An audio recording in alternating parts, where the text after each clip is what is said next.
Let's take a look at this standard run by Susan Garrett. This was taken from the 2012 FCI Agility World Championships standard class. And I want you to take a look at the front crosses that she's using here.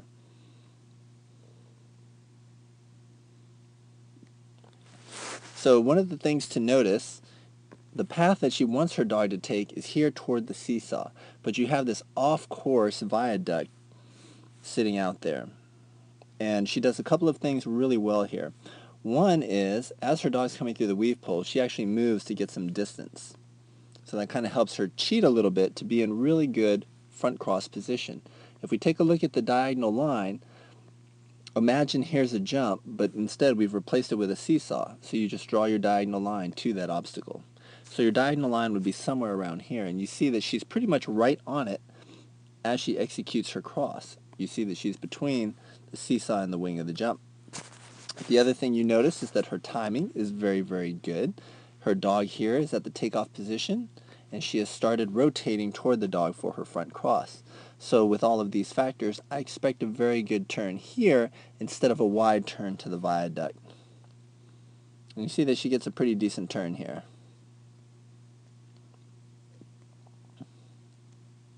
All right.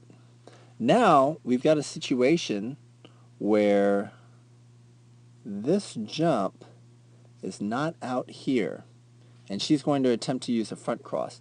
This is a situation where if you draw an imaginary line through this jump and extend it, you can see that it goes through the viaduct. So what we need here is to use some deceleration. But if you take a look at Susan, she's in full acceleration mode and there's no deceleration. If you draw an imaginary line between the two wings, you get something like that. So you can see she executes her front cross in just about the right place. She has to land wide enough to be able to go around the wing of the viaduct. So her position is not too bad. But let's take a look at two critical things. One is her timing, and two is whether or not she's decelerating. So let's take a look at her timing. The dog leaves the ground here. Rear feet are still on the ground. She's just started to turn. So the timing is not great. It's on the later side. But it's really not that bad. You see that? So how could Susan have helped her dog put in an extra stride? So instead of launching from out here, the dog would have taken one more step and then jumped over. That extra stride would have created a better turn. Instead, you see here you get a really wide turn. So the dog lands wide and has to come in this way, and she loses quite a bit of time here. You see that? Well, what she could have done was use that deceleration that we're talking about. So here she's accelerating. She's really driving. Let's take a look at what happens. And she goes right into her front cross. So she goes straight from acceleration into the front cross. There's no deceleration at all in through here. And that creates this wide turn.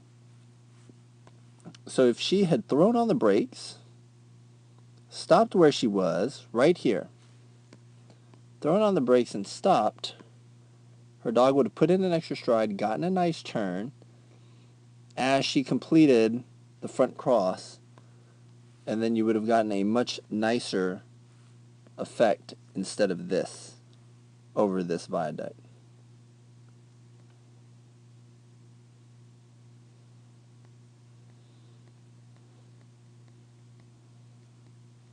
So I'm going to rewind it, back it all the way up over here.